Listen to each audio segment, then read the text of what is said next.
Hey everyone, today we'll be doing a program in Java to check whether a given number is palindrome or not.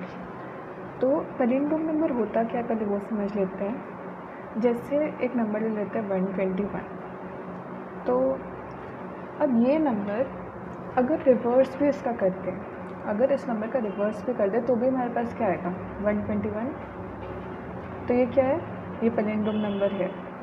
ठीक है, palindrome number होता क्या है, simple सा, पहले logic समझ लेते हैं फिर कोड की तरफ पढ़ेंगे। तो palindrome नंबर क्या होता है, जब भी किसी नंबर का हम रिवर्स करते हैं और वो सेम नंबर ही आ जाता है तो वो palindrome नंबर होगा। जैसे palindrome नंबर क्या हो गया 11, ये palindrome नंबर हो गया। ठीक है, अब 121 ये भी सेम। ठीक, लेकिन अगर देखो 96 का उल्टा करेंगे तो क्या आएगा 69, ये होगा नहीं होगा। तो ये तो हम समझ गए कि palindrome नंबर होता क्या है। ठीक है, अब इसका हम लोग लॉजिक समझेंगे। अब क्या करेंगे, इसका लॉजिक हम समझेंगे। ठीक, अब ये नंबर उठा लिया, मान लो यूज़र ने एक नंबर कंप्यूटर को दे दिया 121। अब हम लोग मॉड्यूलो ऑपरेटर का यूज़ करेंगे। ठीक है, सॉरी, हम लोग मॉड्यूलो ऑपरेटर का यूज़ करेंगे।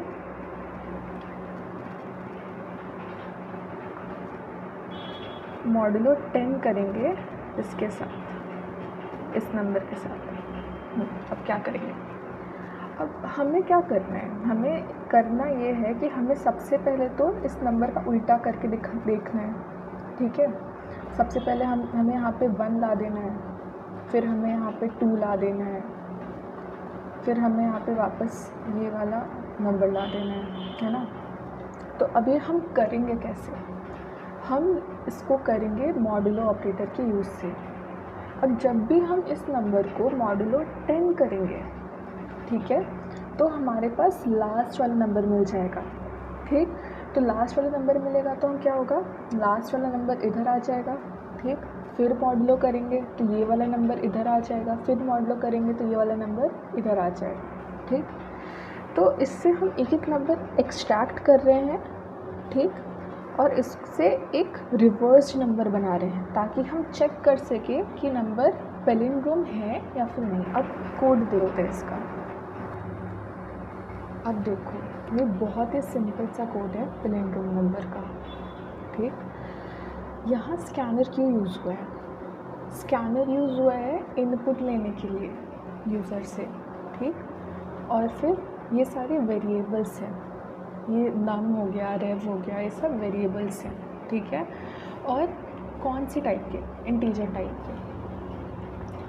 और ये system.out.println जब भी यूज़ होगा, इसका मतलब है कि सिस्टम पे कोई लाइन प्रिंट कराएगा। ठीक है, ये println से भी समझ सकते हो, कुछ प्रिंट करा रहा होगा। तो क्या प्रिंट कराएगा, ये प्लीज़ एंटर अ नंबर। ठीक, अब यहाँ नम में हम लोग लेंगे नंबर यूज़र से, और फिर ये जो नंबर है हम लोग ए में स्टोर करा देंगे। अब कोड का जो मेन लॉजिक है वो समझते हैं। यहाँ पे कंडीशन दी हुई है a ग्रेटर देन 0, फिर उसके बाद ये समझ में आएगा ये कंडीशन क्यों दी गई है। फिर उसके बाद b में हम लोग स्टोर कराएंगे जो भी लास्ट वैल्यू निकाल रहे हैं, जैसे 121। ठीक है, अब इसके साथ 10 का मॉड्यूलो करेंगे तो हमारे पास आएगी वैल्यू 1। मतलब जो भी नंबर है उसकी लास्ट वाली जो लास्ट डिजिट है वो एक्सट्रैक्ट होकर बी में आ जाएगा। तो अब इसका लास्ट डिजिट 121 का क्या है, 1। ठीक, अब रिवर्स में हम लोग रिवर्स वैल्यू स्टोर करेंगे। तो अब रिवर्स में इनिशियलाइज क्या करेंगे, वैल्यू 0। अब 0 इंटू 10, 0 आ जाएगा। अब 0 प्लस 1, क्योंकि b की वैल्यू 1 है तो प्लस 1, तो रिवर्स अभी 1 हो गया। अब a ने क्या वैल्यू स्टोर की, 121। अब 121 को 10 से डिवाइड करेंगे तो हमारे पास आ जाएगी वैल्यू a की 12। ठीक, अब b में वापस से, क्योंकि a मॉडुलो 10 है, a की वैल्यू 12 है, तो अब बी में वैल्यू आ जाएगी 2, लास्ट वाला डिजिट आ जाएगा। अब बी में वैल्यू आ जाएगी 2, ठीक।